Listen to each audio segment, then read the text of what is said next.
Yo, Beyblade X, l'actu, c'est parti. J'ai loupé pas mal d'épisodes, donc on va parler de l'épisode 7 à 11, encore une fois disponible grâce à Pegajinka. Les liens sont en barre d'infos et aussi grâce à Beyblade Espace, le lien est en barre d'infos. On va déjà commencer par les sorties de Toupie. Alors, officiellement, il n'y en a qu'une Toupie qui a été annoncée, mais on a eu des visus sur pas mal d'autres choses. Au niveau des links, je ne montrerai pas d'image par peur de faire strike ma chaîne, mais globalement on a eu une toupie avec double style, un peu comme la Holo Sizer qu'on a déjà connue sous Beyblade Burst, donc à voir, mais je pense que j'en parlerai dans un prochain Actu avec des images officielles. Ensuite on a eu le droit à une promo lors de sans doute une phase de test qu'ils ont eu au Japon, lors d'un petit événement j'imagine, parce que c'est disponible sur Instagram. Des gens ont testé ce stadium et en fait ils vont proposer à la vente un stadium ovale pour jouer en Battle Royale. Donc littéralement entre 3 et 4 joueurs pour ce stadium, il est blanc, ovale, vraiment très ovale et du coup avec des contours rouges. Mais pareil, je vous montrerai pas d'image par peur, voilà. Ensuite nous avons eu les résultats des votes pour les premières réédition de toupie des anciennes générations.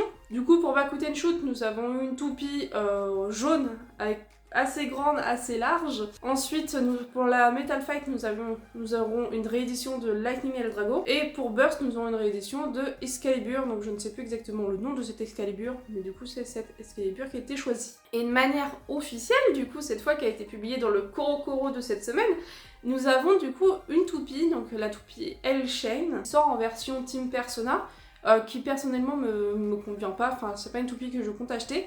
On va parler des épisodes parce qu'il y a quelques pépites et pour une fois j'étais très contente des deux derniers épisodes qu'on va parler, donc le 10 et le 11. Mais là on va commencer par le 7 et le 8. Le 7 et le 8 ça va être très rapide puisque tout simplement c'est pareil que dans les chapitres, c'est littéralement le combat entre l'équipe Zodiac et Team Persona, il n'y a pas d'autres surprises par rapport à ce que j'ai pu déjà raconter par le passé. Par rapport à l'épisode 9, et je vais lire ma feuille parce qu'il y a pas mal de choses à dire, on nous explique déjà le principe du Bay Battle Pass. C'est littéralement un épisode promotionnel pour acheter le Bay Battle Pass. C'est littéralement, on nous explique que chaque joueur professionnel doit posséder le Bay Battle Pass. Voilà, c'est littéralement commercial, c'est un énorme placement de produit pour que tout le monde achète un Bay Battle Pass. Il n'y a pas d'autre raison. Ensuite, quelques petites modifications par rapport au chapitre, c'est que la Team Persona est invitée dans une battle marketing dans un café, donc il s'appelle un Bay Café. Et afin d'aider Bird à gagner le combat, Multi révèle l'achat d'un Bay Crafter comparé au chapitre qui en parle. Là, on nous informe qu'il faut un diplôme spécifique pour savoir l'utiliser et surtout d'une bonne école. Donc, on suppose, du coup, grâce à l'anime, que Multi a fait des études dans une très bonne école prestigieuse et qu'elle possède quand même un bon diplôme pour utiliser ce genre de machine. Et dans le manga, nous, à comparaison, on nous expliquait juste qu'elle était pétée de thunes. On apprend qu'une évolution de toupie ne remplace pas son ancienne version, comparée dans Burst. Cette fois, il s'agit bien d'une nouvelle toupie. Dans le sens, par exemple, Viper Tail. Là, j'ai Rhino Horde. Imaginons que la toupie de base, c'est Viper Tail. Et que son évolution est Rhino Horde. Voilà, vous comprenez ? Dans Beyblade Burst, Rhino Horde remplaçait Viper Tail. Nous n'avions plus de Viper Tail techniquement dans l'histoire. On ne pouvait pas réutiliser Viper Tail. Là, à contrario, créer l'évolution d'une toupie est littéralement une nouvelle toupie.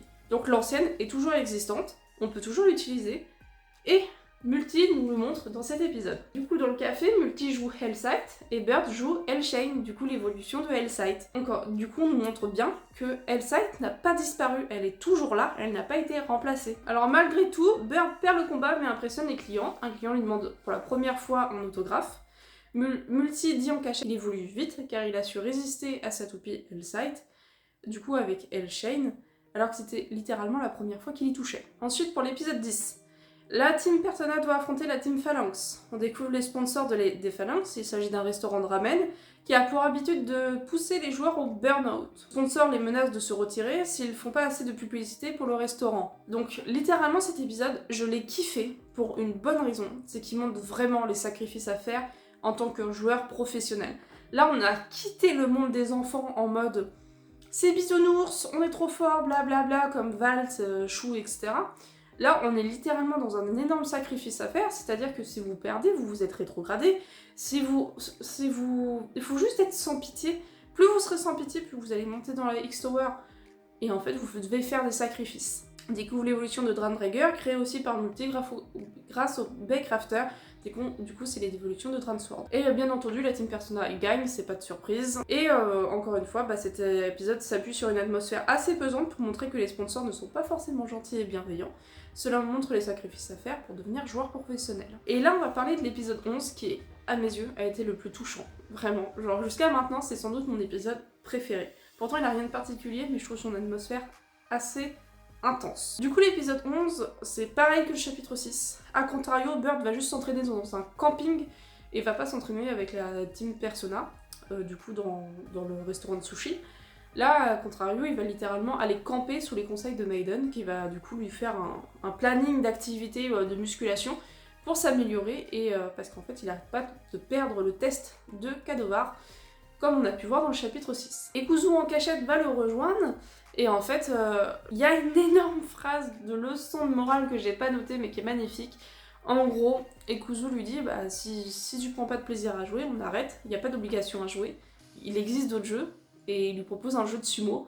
Et ça fait réveiller Bird en lui disant, et Bird dit littéralement, je vais pas abandonner, je sais que je perds et tout, je suis mauvais, mais je refuse d'abandonner, etc. Et en fait, j'ai trouvé cet épisode assez touchant parce que Ekuzu va littéralement lui dire, il serait temps qu'il se ressemble, qu'il se recentre sur lui-même, qu'il accepte qui il est, au lieu de vouloir tout le temps être comme Multi, comme Ekuzu, comme les autres, être pro pour être pro, il faut qu'il soit soi-même pour réussir dans le monde du Beyblade, et j'ai trouvé cette phrase très touchante, et personnellement je me suis beaucoup identifiée à ce moment-là. Bah, comme dans le chapitre 6, Bird réussit le test, et même c'est ce moment-là où moi ça a été pépite, où en fait Bird éclate en larmes littéralement parce que il pense avoir perdu, et il éclate en larmes en s'excusant d'être une grosse merde, et en fait Multi lui dit qu'il a réussi, et j'ai trouvé ce moment tellement touchant. Vraiment, ça m'a comblé dans mon petit cœur. Alors, à contrario du manga, par contre, maintenant que le test est réussi, on apprend juste qu'ils vont aller à l'étage supérieur, donc c'est-à-dire l'étage numéro 2.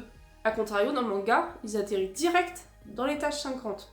Donc soit le prochain épisode, ça va justement faire cette transition entre l'étage 2 et l'étage 50, soit il y a une couille dans le pâté.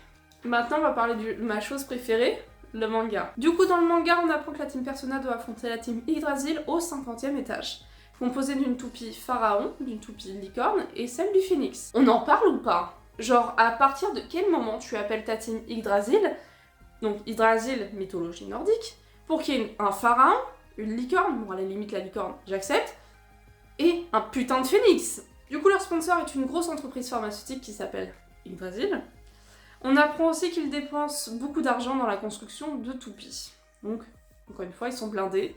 Ça a l'air d'être une bonne team, assez sérieuse. En fait, dans cet épisode, le personnage du coup qui s'appelle Burn, qui possède la toupie Phoenix, offre un cadeau à tout le monde, donc littéralement tous les joueurs de Beyblade, la toupie Phoenix Phaser, du coup qui est sortie sous le Korokoro du mois dernier. Du coup, la team Persona vont recevoir ce cadeau de la part de la team Yggdrasil, donc ils vont recevoir la toupie Phoenix Phaser, et on apprend du coup via un flashback qui a été construit dans le but d'être commercialisé et envahir le Beyblade pour surprendre tout le monde par la vitesse de cette toupie. Puisqu'en fait, en gros, tout le monde va se focus sur la vitesse de cette toupie, et du coup ça va révolutionner le monde du Beyblade, et ils ne sont pas prêts pour la suite que vont préparer la team Yggdrasil. Du coup, on apprend les noms des personnages par la suite, donc Yuni qui possède la licorne, Zunamos qui possède le pharaon, et du coup Burn qui possède le phénix. Vient une battle, forcément, entre les deux teams. Du coup, Burn propose à Kamen X de jouer la première battle,